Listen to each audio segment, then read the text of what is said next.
నాగుల పంచమి శుభాకాంక్షలు. శ్రావణ మాసంలో శుద్ధ పంచమి అంటే పౌర్ణమికి ముందు వచ్చే పంచమి రోజున నాగుల పంచమి చేసుకుంటారు.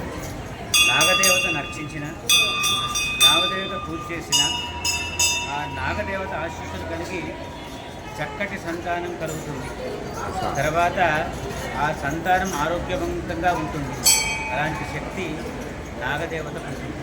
కాబట్టి నాగుల పంచమి రోజు ఆ నాగదేవతకు పాలు పోసి, పుట్టలో పాలు పోసినా సరే, లేకుంటే ఏదైనా విగ్రహానికి జంట నాగులకు కానీ విగ్రహానికి గుళ్ళోకి వెళ్ళి నాగదేవతను అర్చిస్తే లోకమంతా సుభిక్షంగా ఉంటుంది.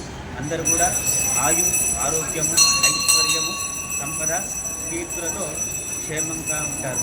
ఇది నాగదేవత యొక్క ఆశీస్సులు మీ అందరికీ కూడా కలగాలని కోరుకుంటూ శుభం.